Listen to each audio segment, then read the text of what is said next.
Popping trees. Rédicage, Thierry Duval-Destia, Rédicage, Franck Diva, Maharaja deuxième, Maharaja qui revient sur Rédicage, Maharaja les deux favoris, Rédicage, Infinity Foura, Rédicage, Franck Diva, Thierry Duval-Destia, Maharaja est deuxième, Olga Biwell c'est troisième, Oriol Garcia quatrième, Quatergenti cinquième. Et bonjour à tous les amis et bienvenue sur ma chaîne YouTube. On se retrouve pour le quintet du début de semaine, toujours sur les programmes de Paris-Vincennes. Le prix Montignac-Charente, une belle course européenne, 14 partants de 6 à 10 ans, 2700 mètres grande piste, un quintet que je trouve assez lisible. Ça m'étonnerait entre guillemets qu'il y ait des surprises. Alors on va démarrer de suite les bases de jeu. Mon gagnant c'est le 4, Violetto Jet, vainqueur de 5 groupe 3 l'hiver précédent. Un cheval qui s'est déclenché l'année dernière. Il a 11 sur 12 sur la grande piste. Il a 3 sur 4 sur le parcours. Je l'avais gardé challenger dans le prix du Languedoc. Je vous avais dit faites attention, c'est un cheval de classe. Il a fait bon 5e en faisant 1000 mètres. Super, né au vent, sans jamais mollir. Il retrouve une catégorie je trouve moins forte. Je pense qu'il a encore un petit peu de marge et doit pour moi remporter ce beau quintet. Deuxième base, le 7, Dream de Lasserie, déféré des 4, Romain Dorieux, driver entraîneur. Un cheval qu'on connaît très très bien parce que je l'ai pris 8 fois au CDJ, 7 fois payé. Donc une véritable mascotte pour nous. Déféré des 4, c'est 80%. Romain Dorieux sait viser les courses. C'est un bon entraîneur, c'est un bon driver. Il doit largement finir dans les 3 demain. Le Challenger, le numéro 13, Million de la Rime, il reste ferré, il vient de gagner le prix du Languedoc, je l'avais mis loin, j'avais des contre-indications. Avec la drive d'Eric Raffin, ça s'est passé formidablement bien, bravo Eric. Il reste ferré, mais il tombe sur un lot moins fort.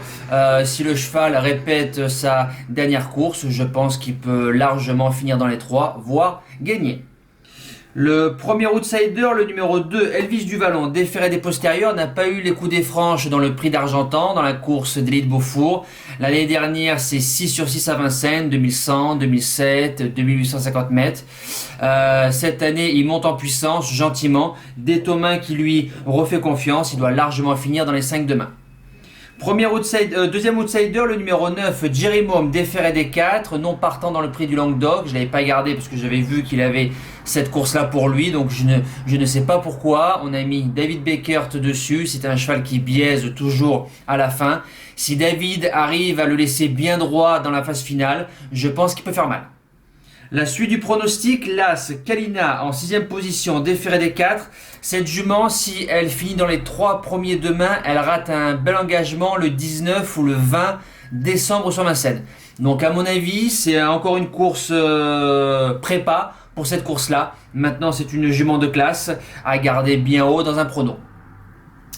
En 7ème place, le 6, Dostoïevski, déféré des 4, Nicolas Bazir qui s'en sert très très bien, un cheval qui ne fait que de répéter ses courses déféré des 4 depuis cet été. Cet engagement est visé, 9 sur 11 sur le parcours classique de la grande piste, obligé de garder. Et je finis avec le 5, Cache du Rib, on le défère des 4 pour la première fois au 3 attelé. Il a été déféré des 4 2 fois au trot monté.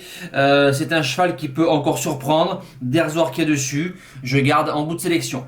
En cas de non partant, la roulette russe, le numéro 3, Blackjack From, très dur à écarter, très dur à mettre très haut. C'est un cheval qui aurait largement sa place dans les 5 si le cheval trotte d'un bout à l'autre. Guillaume Gillot, à toi de jouer. Mes impasses, le 10, Chalimard de Guèze, rendez-vous la course aux montées prochainement, ça fera palais, j'en suis convaincu. Et le numéro 12, Bad Boy du Dollar, Ferré, je pense que Sylvain Roger attend l'hippodrome de Cannes-sur-Mer. Nous passons au cheval du jour. Alors, le cheval du jour, hier, en réunion 4, course 1, le 9, Enon de Narmont a démarré fort, s'est bagarré, je ne sais pas pourquoi, avec l'As. A pris l'option de la corde à 1000 mètres du poteau et reste enfermé, n'a jamais vu le jour, donc dommage, n'a pas été brillant, mais ça arrive. Nous espérons Ferrywood nous relancer la série cet après-midi. Pour demain, Lundi 23 novembre, en Réunion 1, course 3, le numéro 16, Honnête de Banville, 5 gagnants, 20 placés. Il va débuter sur la grande piste, c'est du trop monté. Pierrick Lemoyle qui est à l'entraînement, Yoann Le Bourgeois qui est à la monte. Il a déjà mené à la victoire à Bernay très facilement sur l'herbe. Très malheureux à Vincennes pour la première fois, 2100 grande et petite piste, il fait une faute, se retrouve hors course et vient finir bon deuxième. Donc il va découvrir la grande piste, c'est un prix de série, c'est le plus riche, je pense que c'est visé. Yo qui est dessus, il doit largement finir dans les 3 et j'espère le voir triompher. Voilà, le jeu du jour, je pense qu'on peut mettre une pièce sur Violetto Jet parce que je considère que c'est sa course, alors soit en simple ou soit en report avec le CDJ, je pense que ça peut le faire. Voilà, je vous souhaite une excellente semaine, un bon début pour ceux qui travaillent, bien évidemment, et je vous dis à demain les amis. Merci à tous, ciao. Tell me pretty lies, look me in the face, tell me that you love me, even if it's fake.